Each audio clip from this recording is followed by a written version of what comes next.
Testing. That is what I want to cover today in this YouTube video when it comes to crowdfunding demystified YouTube channel is how do you know if your product is going to sell? How do you test before you go live on Kickstarter or you go live with a Shopify store or an e-commerce store, you go on Indiegogo, right? How do you know whether or not this thing is going to be worth your time? That is what I'm covering today.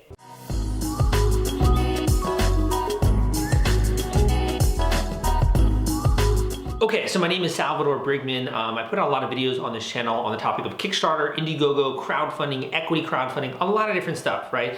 And one of the videos I wanted to make has to do with testing. And the reason is that I've had lots and lots of different coaching calls recently when it comes to figuring out the answer to this question, right? Because one of the most difficult parts of launching a new product is being aware of whether or not people are gonna buy it. Is it worth your time? Is it worth the tooling costs? Is it worth the minimum order quantity? Is it worth your sanity, right? There's so much that goes into launching a new business and a new product. And the more that you can, what I call de-risk the pot, the more that you can a little bit decrease the risk that you're taking on your end and take calculated risk.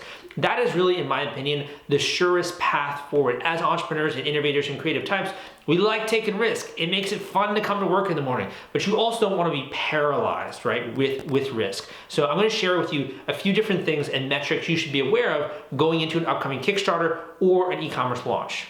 Okay, so first of all, probably the most important thing is determining whether or not the audience that you're going after actually cares about the product and is willing to express interest in some kind of a way. Now, how is interest kind of collected? How do we categorize that, right? So this is probably going to be a bit of a longer video just because I really do want to get a little bit more nitty-gritty into understanding this, right? So there are different types of interest. There's what I call qualitative interest and there's quantitative interest. So what is qualitative? Qualitative interest I usually think of as a verbal commitment or someone who's saying, yeah, that's cool, I really like it. Based on the tone of their voice or their expression when they see the product, they're like, this is really cool, right? And you can have a sense from that with qualitative feedback. Could be comments as well on social media, social proof. If you're running Facebook ads, getting comments on those ads could be another great, I'm gonna fly here, another great qualitative feedback, but it's not as scientific because it's based on quality, it's based on perception, right? Quantitative feedback is really about data and it's about numbers and behavior. If you take away one thing from that metric of qualitative, it should be behavior driven, analytics driven, data driven. You want to see, for example, if 100 people express interest in buying something, what percentage of that 100 end up actually buying that thing? That's what I call quantitative data. So the question is, like, how do you test that, right? How do you figure out whether or not people are going to buy it on the qualitative side and also on the quantitative side? Well, when it comes to the qualitative side, it's very easy. If you already have a prototype going, that's probably going to be the best portion. If you're just starting here with an idea and you haven't yet thought through a prototype, you're not at the stage yet where you can introduce many other people to it. Because you can always tell a friend an idea, or you can share an idea with a coach like myself. And I can tell you either this is a good idea or not based on my own experience, right? However, it's all about the execution at the end of the day. So really once you get from that idea stage and start to pull it into a prototype of some kind that you can kind of play around with, it doesn't have to be a fully working prototype. It doesn't matter, it could just be a look and feel of it, honestly, or it can even just be a sketch. It could be a sketch on a napkin or some graph paper, right, of what the thing is gonna look like, maybe some basic dimensions. That's gonna be a really easy way. You can then show this to other people, and that's when you can begin to get a little bit of qualitative feedback. Now, when you're getting qualitative feedback, it could be from your friends, it could be from people who are connected to you in your network. Ideally, it's gonna be from the people that are gonna be the end users of the product, because let's be honest, if you get great feedback from someone, but they're not the end user of the product, doesn't really matter, right? They're just kind of stroking your ego a little bit. Same thing goes with someone who really hates on an idea. It doesn't matter if someone hates an idea if they aren't the end user of the product, because their opinion really doesn't counter or doesn't factor into whether or not you're gonna have a successful business, right?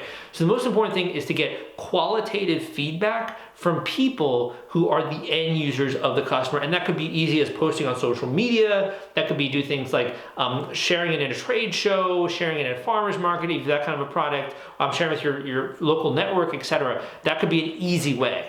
Now, one of the first questions I get after kind of saying that usually is, well, Sal, what about patents? What about trademarks? What about showing this too quickly and someone else rips off my idea? And my answer to that usually is, yeah, that could be the case. There is a portion, I think, that comes with patents. You could invest in a patent if you want to. You could spend, $5,000 to $10,000 on a patent, but just because you have a patent, it doesn't mean that it prevents copycats. You really have to go out there and you have to legally enforce that patent for it to really be worth anything. Otherwise, who's gonna do the enforcing, right? Other people can be ripping off your products. If you're not paying a lawyer to enforce the product, to enforce the patent, then it doesn't make sense. So you actually have to have the funds necessary to defend a potential patent dispute, and if it is worth it in the long run, you have to have the funds to keep that legal process going. Now, you might be able to barter some kind of a deal with a lawyer or something like that. That's gonna go beyond the scope of this video, but just be aware, just because you have a patent, it doesn't really mean anything in the online business sphere, because let's be honest,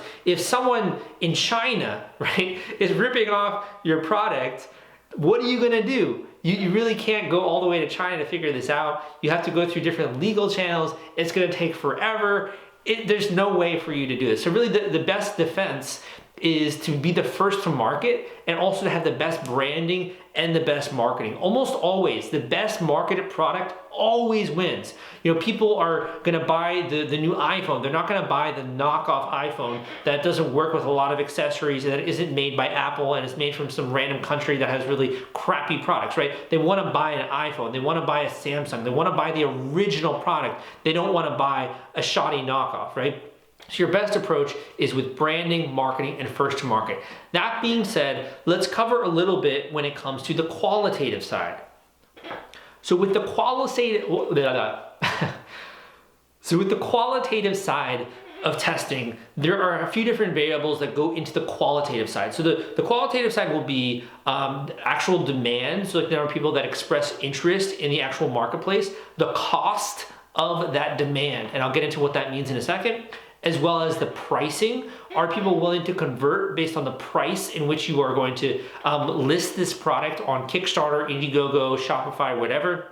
And then finally, what is needed in order to get that person to get excited essentially about the product? In other words, what calls to action or what headlines or what features and functionality do they really care about? And that kind of ties back into the original piece, which is the audience. So let's go through this a little bit and we're gonna try to narrow into each of these. So when it comes to the data side, right? First of all, it's about assessing demand in the actual marketplace. There are many ways to do that. Probably the easiest way that's still a little bit, I think, intimidating to many people out there is using Facebook ads, right? Because with Facebook ads, you can very easily segment different marketplaces. You can really easily see even the size of the number of people on Facebook who are doing something like following a certain page, who have a certain interest. So you can begin this process of understanding the niche and the audience and what's called your customer archetype. You can do that a little bit in the Facebook discovery platform. You can also do that with Google Ads, looking at the keyword tools and getting a sense of visitor flow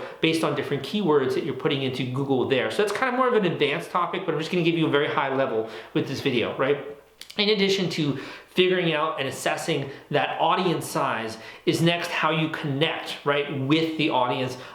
Is it cost prohibitive? Is it okay? Is it cheap? Right? When you discover, for example, you're able to reach an audience with a message they care about that gets people interested in buying a product and it's done very inexpensively, that's like a really incredible discovery, because then you can scale up your marketing very quickly and you can have a very big success on your hands if you discover something like that. It's kind of like mining for gold, let's be honest, right? So I've discovered that pretty much any successful business has been able to do that and go through that process of having product market fit, it's called, right? But when it comes to the actual data and the testing, typically this is done through a pre-launch, and one of the reasons why I try to stress that so much with my coaching students is doing a pre-launch. And you can always book a one-on-one coaching call with me. We can go a little bit more in depth into what goes into the pre-launch and how to test some of these other variables. Now, aside from the interest, right, and aside from assessing demand, there's also figuring out the best headlines, the best copy, the best creative, the best images. That's also, to me, in the testing phase. And you can run a very simple Facebook ad to be able to do that and put in a bunch of different creatives, bunch of different headlines, see what converts the best, even which area of the world is converting the best for the lowest cost, the most engaged demographics. So analytics to me is like magic, right? Because you get so much insight into your customers. I have people who help me out with analytics nowadays, but analytics is something that if you have never done Facebook ads before, you've never done online marketing, it's going to be like a breath of fresh air, because you go from having a guesswork approach of like, I think these people will like it, I think these people will buy it, to then being like, wow, look at this data. Actually, this is the best performing creative. I don't even understand why, but like this is getting most of the eyeballs and the traffic, right? This is the best performing audience. This is the best performing headline. So you unlock the mystery box, if you will, when you begin to get real world analytics on your potential customers. Now, after that's said and done, and you start to begin to verify, okay, there is demand, this is the good audience to go after, they are converting for these reasons, right? When it comes to your pre-launch, then it's really, how do you figure out whether or not they're going to convert when you're live, right? So this is, to me, one of the biggest questions is like, let's just say I do a successful pre-launch. I have a bunch of social media followers. I have a bunch of people who are hitting me up. I have an email list. I have all the stuff you've talked about in other videos, Sal. Like, how do I really know if at the end of the day, these people are going to buy the product, and also at the price point that I'm setting? And that's really another part of the testing phase, is figuring out that case. Now, it can be done in many different ways. There are very basic qualitative ways which you can do it, is just sending a survey, right? You could send surveys, you can do surveys on social media and that kind of stuff. There are more sophisticated ways where you can actually set up a test with pricing, and you can measure the response based on the conversion rates, based on will people actually buy it, right? Coming to that page. And there are ways to get around that. Kind of goes beyond the scope of the video because I want to cover some other topics, but just know that that is a possibility, right? So you've gone through this, and let's just say you've gone through and you've collected all this data, and from this pre-launch and from doing this before you go live with your e-commerce or your Kickstarter, you're like, okay, I know the price is good, I know people are interested, I know the demographic is good, I know that I'm reaching it for a very cheap amount, right? Or at least the amount that warrants further investment into Facebook ads. Like, this is all going really, really well. Now we want to scale up and we want to begin to go further. To me, this is probably one of the best points when you can begin to consider something like putting a launch date, right, on your campaign, or putting a launch date on your online store. Is like when you know this stuff, because then you're no longer, it's really de-risked the pot a lot. I don't know why I use that phrase, but it's really de-risked the deal, put it that way, a lot. And you validated essentially so many of the question marks that you had in your mind. Now, let's just say that you haven't gotten to that point where you still haven't validated many of these different things. You're gonna have to go back and you're gonna have to rework some of these different components. So, for example, I wanna link you to just a few practical tools that can help you when it comes to this testing phase. The first is to use a professional landing page software such as Lead Pages, right? Lead Pages, which I will link to down below, is a tool you can use. I think it's around 30 bucks a month, maybe a little bit more if you want to get more intense with A/B testing and everything, where you can literally see the percentage of people that are converting when they come to a landing page. You can also do A/B testing, so you test out different variations of the page, and you can see how some of the stuff that you do or changes the actual conversion rates to the page. So you're no longer, shooting into the dark or like guessing essentially. Instead, you get real practical feedback on conversion metrics, on data, on analytics. So I really recommend Lead Pages for that. There are other tools out there as well, but that's the one I like using. So you can link that. I'll check that out. You can check that out in the description down below. Another great tool which I recommend when it comes to understanding your visitor analytics. And again, this is a bit more sophisticated, but I'm trusting you to research this a little bit more, is called Hotjar. So Hotjar is kind of similar to Inspectlet. And I've mentioned Inspectlet before on some of the podcasts that I've done, but Hotjar basically allows you to see visitor flow on your website. So you can see where people are opting into your site, what pages they're stopping at, where their mouse is that they're clicking, what links they're trying to click on. And I've used that very successfully to be able to determine, oh wow, we need to change up the structure, right, of this landing page because it's not converting super well, because people are stopping here. They're not getting all the way down the page. Or look, they're clicking around. They're trying to click this. This isn't even a button. They're clicking a logo. They think it's going to go somewhere, right? So we have to change things around a bit. And now I have a whole formula that goes into a successful landing page that I typically use with clients or people that are hiring me to help out, right? So that's to me one of the best tools is Hotjar, because you're gonna get a sense of conversion metrics. You can also use Google Analytics. That's another great tool. Doesn't give you as much in terms of the user flow in my opinion, but that's another great tool that you can install on your landing page. We're getting to a bit of a longer video here, so I'm just gonna include a few more tools and then we're just gonna wrap this up, right? So some of the other tools might be Calendly. If you want to do user testing and get qualitative feedback, you could have people book a coaching call with you or book a call with you, not a coaching call, book a call with you and just get their thoughts on the product. Like that to me, it will cost thousands of dollars in the past to be able to do that kind of user testing. Why not just at random, if you have an email list of 1,000 people, ask a couple of people to book a call with you to give feedback on the way they'd use the product or show them it and get their sense of that. And that's gonna cost you pennies on the dollar. It's literally free, a free tool that you can use to get quality feedback from a particular user who's already expressed interest in your product, and you get them on the phone, you can show them, you can generate a bit of relationship, and you can get a lot of great qualitative feedback that way. Another good one, if you want to use something like Eventable, you can see how many people will add your launch date to their calendar. So that way you can get a sense of the barometer of how much people are bought into your project. So just because, let's just say you have an email list of like 5,000 people, doesn't mean necessarily they're going to be quality people. I've worked with marketers before who have a list of like 8,000 or more emails, and when you actually go and you look at the open rates, you look at how many people are engaged, it's like very minuscule, right? So it's not about the numbers of people, it's more about the engagement level, right?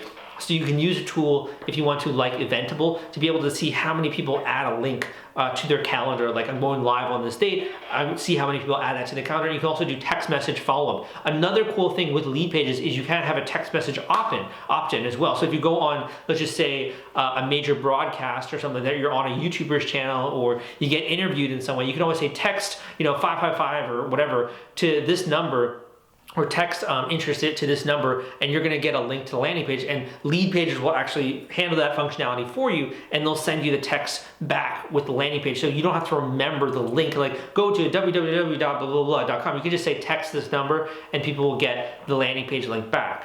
So this is a lot in the way of marketing testing, right? But there's a ton more testing that goes into the actual creation of a product. I kind of want to cover that in another video because I think we already went kind of extensive today. I have a great book out there called The Kickstarter Launch Formula. If you like it, if you found me to be a good teacher and helpful, go and check out that book. It would mean so much to me if you pick up a copy, leave a good review. It's always great to see some readers who are getting some great value out of it. I also got some great courses out there on Kickstarter. You can book a one-on-one coaching call with me if you want personal access to me, and we're gonna have some cool stuff in the works for this year, so there might also be some other options in the future. Hope you enjoyed this video. My name is Sal, and I will see you next time.